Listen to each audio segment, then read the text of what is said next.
Hello and welcome. I'm Dr. Adam Dorsay, a psychologist in Silicon Valley and the host of SuperPsyched, a podcast dedicated to supercharging your life. Each episode contains fun, high-quality interviews with experts looking at psychology from all angles. SuperPsyched is your tool to get more of what you want in your life and less of what you don't. What is wealth? It's an age-old question. Sadly, too many people get it wrong, living as though the one who dies with the most toys wins. I had the pleasure of speaking with former Stanford baseball player, investor, founder, husband, father, and son of two great parents, Sahil Bloom. We talk in depth about his outstanding book, The 5 Types of Wealth, a transformative guide to design your dream life. As you'll hear, Sahil has given the topic of wealth lots of thought, and he has given voice that reflects real wisdom about what wealth is. Spoiler alert, only one of the 5 ways relates to our bank accounts. And the number in that bank account may not be as high as we imagine. I was delighted and surprised to see an endorsement of Sahil's book from someone I've never seen on the back of any book, Apple CEO Tim Cook, who said it was a powerful call to action to think deeply about what lights you up and a guide for how to build a life of meaning and purpose. So listen in as Sahil and I talk about the 5 types of wealth. Sahil Bloom, a hearty welcome to SuperPsyched. Thank you for having me. I'm thrilled to do it. I love your book, and it's so important when we think about currency and the types of wealth that we have. I mean, we know that we can't drive a U-Haul to our grave. We know that people on their deathbed are not saying, show me all the money that I earned or show me my awards. What people care about is exactly what you're talking about in your book. You nailed it. One of the things that really gave me the chills, and it's so funny because I think of you in some ways as a brother. Over the summer, I saw my buddy Jed. We hung out, went to a Burmese restaurant in University Avenue in Palo Alto, a place you know very well. And I hadn't seen him in 9 years. And I came to the recognition that at this clip, I will see him 5 more times before I die. Not acceptable. You came up with this with your parents. Let's talk about some of the genesis of this book and as it relates to your love of your parents. So, the moment that you're relating and connecting to here was really what I think of as sort of the inflection point in my own life. I think in a lot of our lives, there are a few moments where we really think of, in hindsight, a before and after of that one decision, that one event, that one experience, whatever it was. And that moment was very much the before and after as I think about my own journey.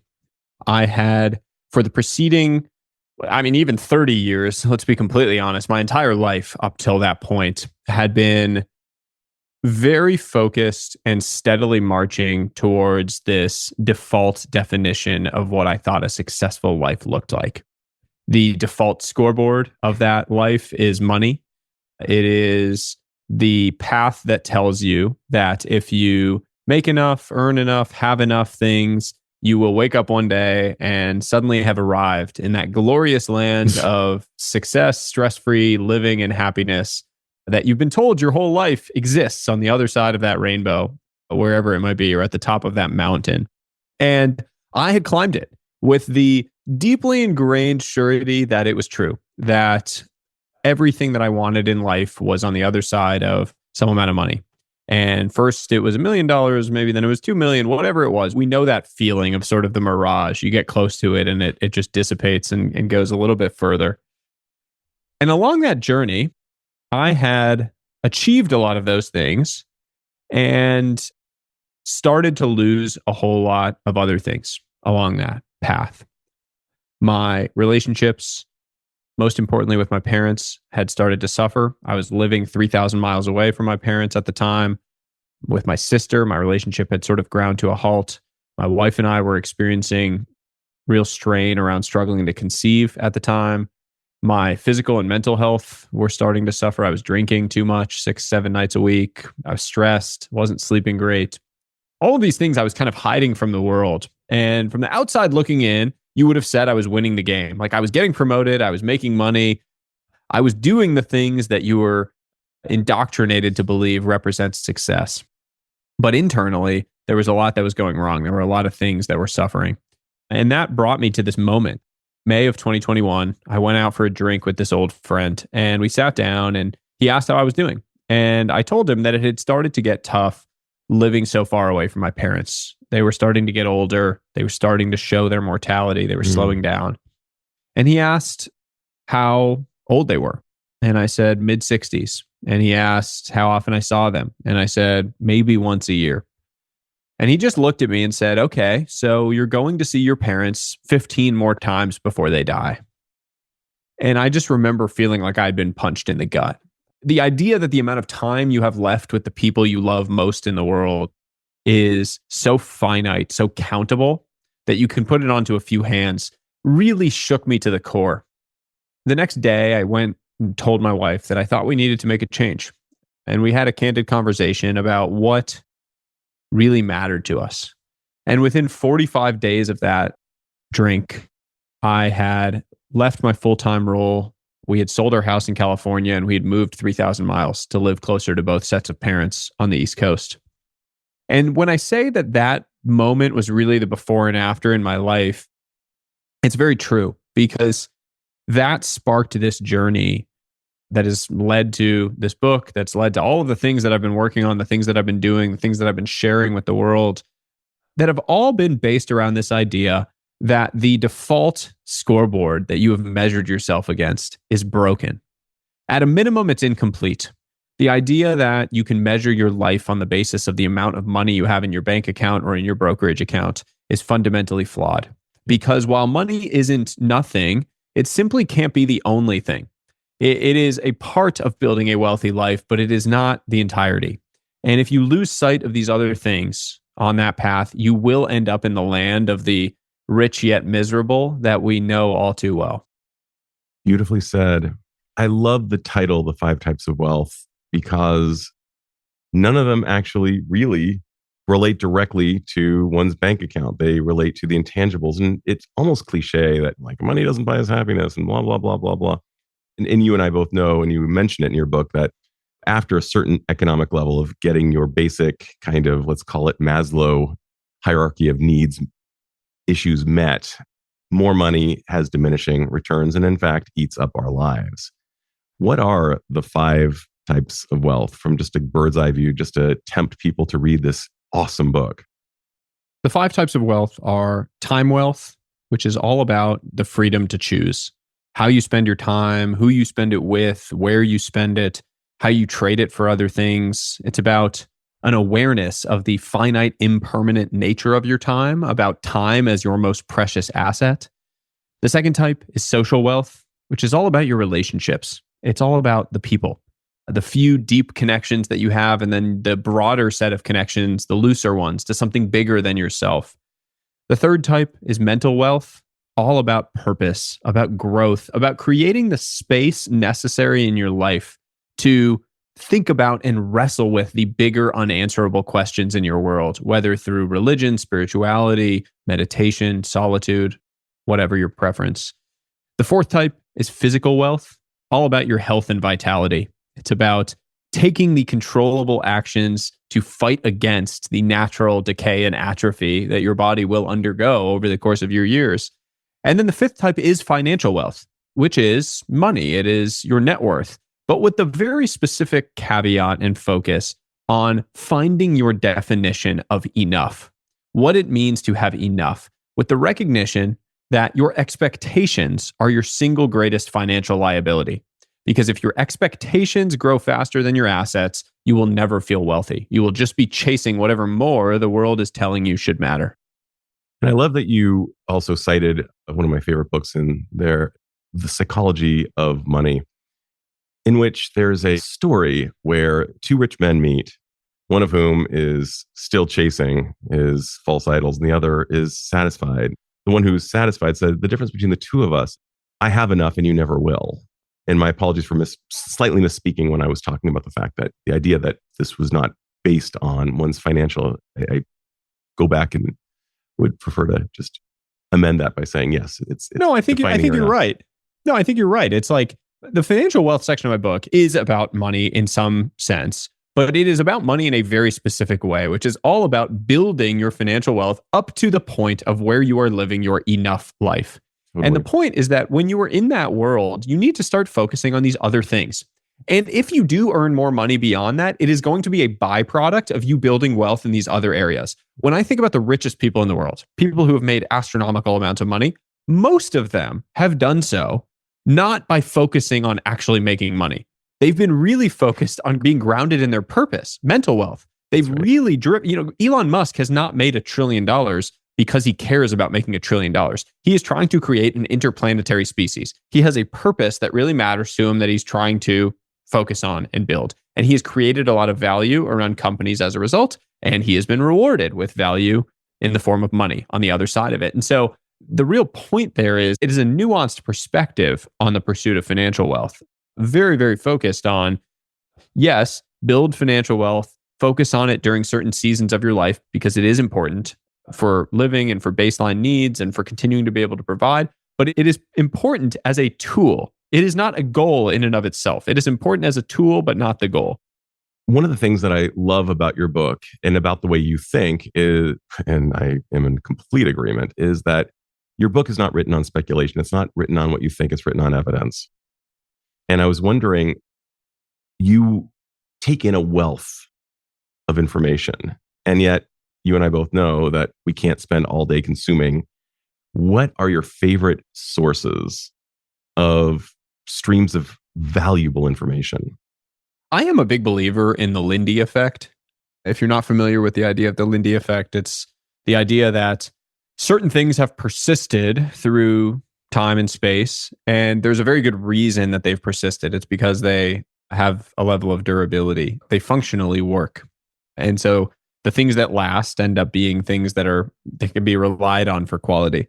And one of the areas from an information standpoint that is Lindy, if you will, a lot of like the ancient texts, a lot of ancient wisdom that has persisted remains very true in the seeds of those pieces of wisdom. And so you see this throughout the book, that in each section, each type of wealth, I really do draw upon a lot of history. I mean, I really confront the idea of human struggle with that type of wealth from ancient history on through the present to our present struggle with it, and then how you can battle that present struggle, how you can build that type of wealth with these principles. But it's really important to understand how that ancient wisdom has persisted because you start to see yourself in a lot of it. I mean, I go everywhere from the Bible to ancient Rome and ancient Greece to the Bhagavad Gita, ancient Hindu texts, Buddhist. It's a little bit all over the place. But I think that the reason is because so much of that ancient wisdom that we consume does have a lot of merit. And when it comes to time, which is where we started this conversation, the ancient Greeks and the ancient Romans had a lot of interesting perspectives on time that I think provide a very solid base for our thinking on it today. Namely, this idea that the ancient Greeks had, they had two words for time. Chronos was one, which was all about this linear, quantitative idea of time, from time A to time B, that time was sort of fixed. And then kairos, which was an idea that not all time is created equal, that certain moments or certain windows actually have more texture, more importance, that energy deployed into those windows or moments is more effective. And that idea of kairos time is so essential to living a good, healthy, wealthy life because it reminds you that across your life, there are going to be these windows of magical importance that you really need to have the space to lean into. Because if you do, you will get the best outcomes in your life. It could be the window of time when your kids are really young and effort and energy with them pays off enormously in the long run. It could be that one opportunity at work that you need to lean into during this short window, this season of unbalance to create balance in the future. But the point is that not all time is created equal. And the moment that you start recognizing that, the moment you start leaning into those moments of kairos time, you start to experience life differently. I love that you talk about sources of wisdom from so many longitudinally relevant sources. I do not see it in any way as being all over the place. I see it as actually being all in one place, just from different sources. They're all saying the same things or addressing what you and I were talking about, the parable of the blind man and the elephant, and finding these corroborating components from Sufism, from ancient Judaism, from Zen Buddhism, and all these other sources from which great sustainable wisdom comes, is something that we are missing out on. It's sad. I think about the great schools. I believe St. John's may be one of them, where they teach the classics rigorously because they have lasted. My father-in-law on his deathbed, one of his parting words of wisdom was, read the classics and know the classics. And when I think about sensitive periods, we talk about sensitive periods in psychology of child development, I wish I had known a little bit more about when to be more in the room during certain phases of my own children's development. I didn't at the time. And that is a miss.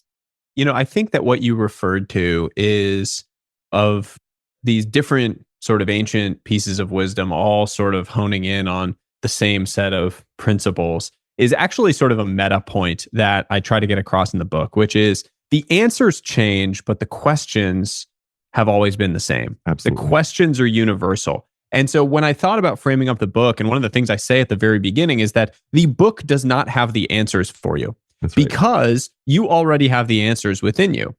The questions are what the book is focused on. It's going to help you sit and wrestle with the right questions, these questions that are time tested across our entire lives, so that you can come to the answers for yourself. And the important point of that is the answers in your own life will change at different times. You are going to go through, you are a changing creature, ever changing. I mean, scientifically, your body actually replaces every single cell in your body over the course of, I think, 7 years. So you are quite literally biologically changing, but also as a human being, your identity is changing. The seasons of your life, you are changing. You go from being a 20-year-old really focused on foundation building to a 40-year-old really focused on family building to a 60-year-old focused on finding purpose in the end of your life. Your answers to these questions will change across those seasons, but the questions are the same. The questions are universal. So you can come back to this as a 60-year-old or as a 40-year-old or as a 20-year-old and experience it entirely differently. Which brings me to exactly what you said on reading the classics. And there's a line in here that's a tiny little line, but it's the idea of rereading your favorite books more regularly. Absolutely. Rather than worrying about reading 52 books a year, read a new book every single week, go back and reread your favorite books, because the book hasn't changed, but you have. So you will experience it entirely differently the second time you read it, the third time you read it. And there is so much power in allowing yourself the freedom to go and do that.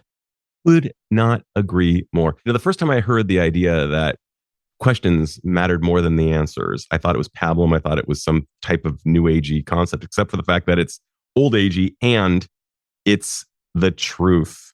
And you said it perfectly. It will evoke something different at various stages, and perhaps even next month based on some new information that you have. Perhaps somebody in your family, God forbid, had a diagnosis and suddenly you value Kairos much more than you did previously.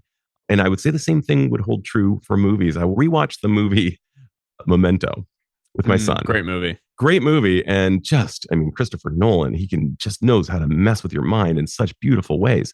And I saw a different movie than I'd seen years prior based on my own experience and knowledge of cognitive processes. Because at the time that I saw it last, I was not a psychologist.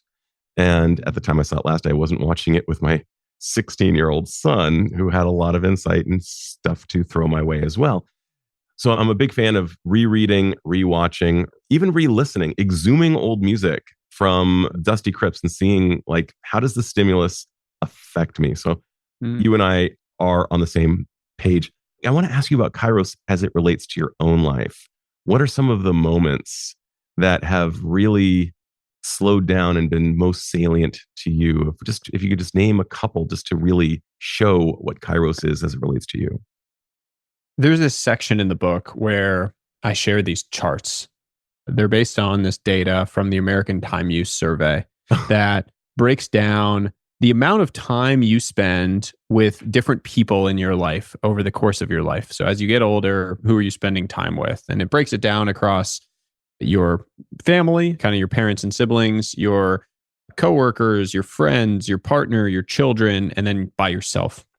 And one of the most interesting charts, and the one that hit me the hardest because of my stage in life when I came across it, is the one that shows the amount of time you have with your children. Because what it shows is that basically there is this 10-year window when you are your child's favorite person in the world. You are literally everything to them. And after that, they start to have new favorite people. They have friends, they have best friends, boyfriends, girlfriends of their own, partners, spouses, they have their own children. And you never really occupy that same place in their life that you did. We still love our parents dearly, but I don't see my parents nearly as much as I did when I was living under their roof or when I was there. My dad is still my hero and my best friend in many ways, but it's not the same as it was during that time. And I very much think of that window of time as this Kairos time. I am in it right now. My son is 2.5 years old. I am so cognizant of this moment that we have over these next few years. Every little thing that he does, I find myself thinking there's going to be a last time when he wants to do this. So as annoying as certain things are that kids do, it's like someday I'm going to look back on this and really wish he would do this again, whatever it might be. And that just creates such a level of presence and awareness. And it gives you the ability to snap back into the present when you find yourself getting lost in whatever the stresses are of daily life. And there's so much beauty that comes from that when you're able to. Let's look over your right shoulder right now. For those of you listening, you cannot see this, but over your right shoulder is the word curiosity. It says curiosity, but I can only infer that it must be curiosity. Yeah, it's not like hairiosity or anything. I promise. So it's not endorsing a furry convention. I don't think so. Yeah. Okay, but let's talk about, of all the virtues, and there are 24 that have been empirically researched, how did you choose this great one, which is one of my favorites? I write a newsletter called The Curiosity Chronicle. It was this tiny little labor of love that I started sending out to a few hundred people in 2021 that now goes out to 800,000 or so people twice a week around the world. And I called it The Curiosity Chronicle because at the start of it, my specific mandate was I have no idea what I'm going to write about every week. It is going to be all over the place. And it is going to be me exploring my curiosity and sharing what I learn along the way. The reason I think of curiosity so often is because I view curiosity as the real fountain of youth. There's actually scientific evidence that curiosity reduces all-cause mortality. So it actually does improve your longevity. But it is also, in a very real sense, very joy-giving for people that embrace it. You watch a child and you sort of see what curiosity looks like. You see, in my son's eyes, some new thing spark his interest, and immediately down the rabbit hole on that thing. Part of that, and part of the reason we lose that over the course of our lives, is simply because we don't have the space to have it. So a young child, there's nothing stopping him from pursuing his curiosity. He has all the free time in the world, right? There's no constraints. He doesn't have homework. He doesn't have responsibilities. There's no chores yet. None of those things. So if he gets curious, he can go down the rabbit hole on that. As you get older, you live in this world where you are in this constant hamster wheel of stimulus, response, stimulus, response, stimulus, response. And you live in that. It's just a loop and you're going over and over and over again, going crazy. And what happens is, if you get curious about something somewhere in there, there's no space for you to step off that hamster wheel and go down the rabbit hole in this new thing. So you stop doing it. You start viewing it through the lens of, well, that doesn't provide direct utility to something I'm doing. What good would it do for me? It's not a side hustle. I'm not going to monetize that. So what good would it do? And the problem is you lose a lot of the texture of life, and you also just lose a lot of your life. I had a conversation with this 90-year-old woman as part of the research for this book, and she was talking to me about how she had just taken up painting, and she was going to these 2 painting classes. She told me that the painting classes were life-giving for her. That was the phrase she used, life-giving. And I thought that was such a perfect articulation of what I'm getting at, that this thing pursued just for the sake of the pursuit. The Greek word for this is atelic. So telic activities are things done for a purpose. Atelic activities are things done for no purpose, just done for the sake of doing. This atelic activity was life-giving. Beautiful. And in modern day use, it would be intrinsic versus extrinsic, I'm quite sure. You are definitely a man of words. I noticed you used the word penultimate correctly in your email to me, which I really appreciated. And you That's from my dad, by the way. I'm going to give all credit to my dad. I have a professor father who has been saying penultimate to me for like years and years. So there's certain things that I feel like you just pick up osmosis. Sorry for interrupting. That's so great. No, yeah, for sure. And my mom is my inner grammarian, and I'm really grateful to her. And similar to you, by the way, just in a side note, my father is one of my heroes. He's episode number 150. Prior to the interview, by the way, he said to me, I have nothing to say except for the fact that his became one of the most beloved episodes. In fact, a massive thought leader shot me an email saying, that wasn't just the best interview you've done, it's the best interview I've heard on any podcast. So my father has found the Ponce de Leon Fountain of Youth through his curiosity. This is a retired radiologist, not a group of people who are not necessarily known for their curiosity. They're known for their fixed answers. But one of the things that I love about your willingness to really dive into words, you differentiate. I heard you differentiate elsewhere the difference between nice and kind, which is one of my favorite things to differentiate. And we may ask about that. I would also suggest that there are people who are walking around with answers, and they are known as geniuses with incredible degrees. And then there are the truly intellectually curious. I've noticed what I've seen is kind of a rise in intelligence, but in some ways, a reduction in that intellectual curiosity in that sense. And that's been, I think, a sad thing. And I'm going to come at this to you in a funny way. You are probably the first guest I've ever had who can throw a 90 mile per an hour fastball. Unreal. You've played baseball. You played at the D1 at the highest level at one of the most prestigious baseball institutions of Stanford. And I'm wondering if you could tell us, I'm almost imagining Siddhartha as a pitcher. Like, if you could describe to us the wisdom you have gained that has informed your life through playing baseball.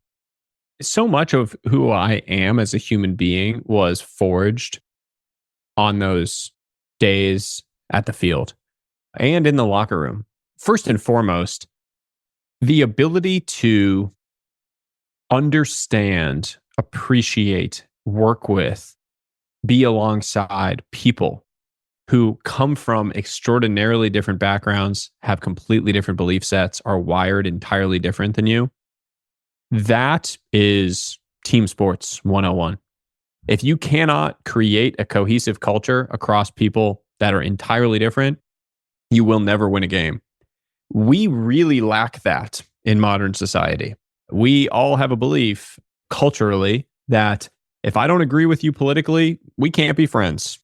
You know, if you believe this and I believe that, you're a bad person, I'm a good person, you think the same thing of me, and we don't have a shared reality where we can have a conversation. And team sports are all about creating a shared reality around the mission that you are on, the higher order mission. And everything else that exists is sort of noise. If it detracts from that mission and you cast it aside, you step above it and you work on this higher order. That has been a huge lesson for my life, because when I think about wisdom, and when I think about anything that I do for work now, my writing, a huge portion of that is learning to understand different facets and angles of the human experience. Understand the texture of the human experience. Understand that idea of the blind man and the elephant, that every single person is looking at this elephant through their own different lens. And they are all partially right, but also entirely wrong about what is standing in front of them. But it doesn't change what they see. And if you go to the other person and you tell them that they are wrong, there's no such thing in a lot of these cases as fundamental truths. So much of what we view as the fundamental truth of how we live is just governed by the lens that we've seen something through for such a long period of time. Learning to understand that and navigate that tension, that is team sports. I mean, I think it was F. Scott Fitzgerald that said the true test of intellect is the ability to hold two ideas in your head at once and like not go crazy. And that is a lot of team sports. That is a locker room. That is how you have to navigate it. The second piece, which is equally important, is developing your resiliency muscle. The wisdom accumulated from the darkness of destruction is undefeated. no one develops true wisdom through a perfectly sunny, well-lit journey. Wisdom is developed in the darkness of the shadows, the dark experiences that you have. There's this idea in ancient Indian culture of Kala Chakra. It's this cosmic cycle of time, that time goes through this endless cycle from creation to destruction to rebirth. And it's this endless cycle. The idea is that during these periods of destruction, you are facing and nearing your inevitable rebirth. But you have to recognize that you have to grow through the destruction to experience that rebirth. I think it was Rumi that once wrote that the wound is where the light enters you. I think about that all the time. Sports was all about that. It's about the destruction, the wound that you just experienced that led to that destruction. That's where the light that sparks the rebirth enters you. But you have to allow it to. You have to be willing to sit in that and actually learn from that destruction event to come out and have the rebirth and the growth, the creation on the other side of it. I love that so much. Is there anything I should have asked but have not yet asked? I think the thing that I really want to get across is, at the end of the day, this entire discussion, this entire book is all about defining what actually matters to you, not what the world tells you should matter, not what your parents tell you should matter, not what your friends tell you should matter, but what actually matters to you. And then going and taking action to build your life around it. That is really what the call to action is here, and what I really want people to take away from this conversation, from the book, from your life. Even if you don't pick up the book, don't read a second of it, think this conversation wasn't great or that I didn't have anything interesting to say, I hope that you do go do that. I hope that you think a little bit more clearly, that you question some of these assumptions, question some of the default things that you've been handed, and march down your own path. Beautiful, Sahil. Well, I'm going to ask you my final and magical question. And that is, if you had the power to confer upon all humanity one insight or skill that would dramatically improve the lives of the individual, and since we are all connected, as you and I both know through our writing, how do you imagine that insight or skill would impact others around that person and perhaps even society at large? I think it would be empathy, a little bit more empathy. I have found that when you live life with a little bit more empathy, not taking it up to the 100, but just a little bit more than you're hardwired to, you experience more joy and happiness in your daily life because you give everyone around you a little bit more grace. You stop assuming that people are out to get you. And when you give people a little bit more leeway and flexibility, they do the same. It creates this ripple effect out into the world that is a really beautiful ripple effect. So I try to live by that. I don't always, but turning up your empathy dial a little bit, I think, is a tried and true way to live a slightly happier life. And I got to tell you, if my podcast was The Family Feud, this would be the number one answer. And everyone has described it just a little differently. And your contribution to the word of empathy was gorgeous.